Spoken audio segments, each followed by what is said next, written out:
En la charla de hoy vamos a hablar de unos productos químicos que todo aquel que le guste el queso, sobre todo el queso fuerte o lo que hacemos el queso, o enseñamos a hacer queso, debemos de conocer. Hoy vamos a hablar sobre las aminas biógenas.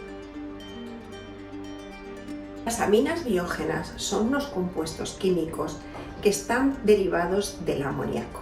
Estos productos se producen de forma natural durante la fermentación. Muchas de las bacterias que actúan en la fermentación, no solamente del queso, sino también de la cerveza o del vino, producen aminas biógenas. Pero ¿por qué tenemos que conocerlas y es tan importante saber de ellas? Las bacterias fermentativas producen una ruptura de las proteínas. Esta ruptura de las proteínas acaba en péptidos y luego en aminoácidos. Por lo tanto, según va pasando el proceso de maduración de los quesos y sobre todo cuando son maduraciones muy largas y con unas características que dan un queso muy fuerte, pues podemos tener una cantidad o una concentración de aminas biógenas muy alta. Como ejemplo que seguro conocéis, el aminoácido de histidina dentro del organismo se convierte en la amina biógena histamina, que es la que está ligada muchas veces en los procesos alérgicos.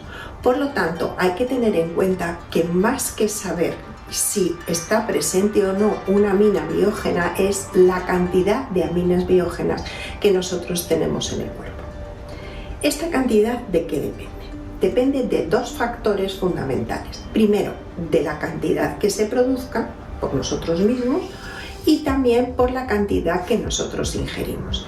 Y aquí es donde las personas que hacemos el queso o que nos gusta el queso, sobre todo el queso maduro, tenemos que tener en cuenta.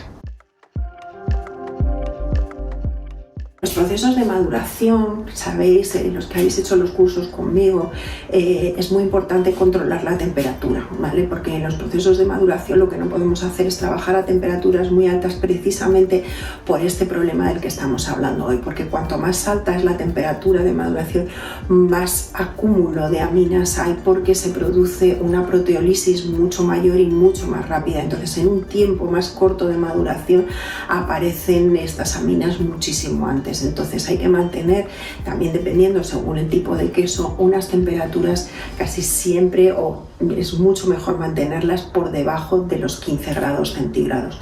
Entonces evitaremos esta acumulación excesiva de aminas y digamos que tendríamos un queso mucho más limpio.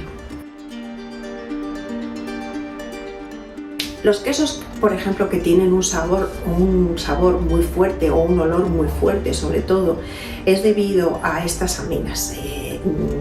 Por ejemplo, en los quesos tipo Roquefort o tipo Cabrales se produce lo que se denomina la putrescina, incluso la cadaverina. Ya los nombres nos van indicando que son aminas muy fuertes. Entonces, el hecho de que estén presentes ahí no significa que sean dañinas. Sí que puede producirnos problemas si consumimos mucha cantidad.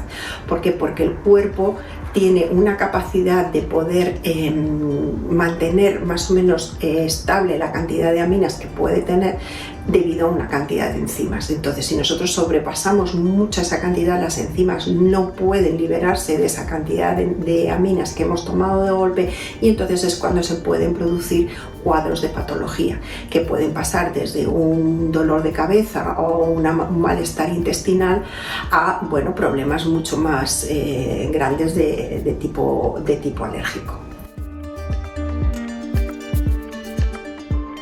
Mi consejo, sobre todo, y ya me lo habréis oído hablar, muchos de los que habéis hecho el curso conmigo, sobre todo en temas de degustación, que los quesos fuertes hay que tomarlos en muy pequeña cantidad, en muy poca cantidad. Hay que degustarlos mucho porque son quesos verdaderamente muy potentes y entonces el paladar también se satura, pero es también un sentido de defensa que tiene el organismo para que nosotros no ingeramos mucha cantidad de estas piezas. Entonces, mi consejo para evitar problemas es que se ingieran cantidades alrededor por persona de no más de 30 gramos de estos quesos que son verdaderamente potentes. Y además, si podemos, maridarlos con fruta o con algún tipo vegetal que tenga mucha fibra, para que digamos, su digestión y su asimilación sea mucho más lenta. Así evitaremos muchos problemas que nos podrían producir el exceso. Espero que este vídeo te haya resultado de ayuda y ya sabes, si te animas a aprender a hacer quesos, tenemos cursos a distancia.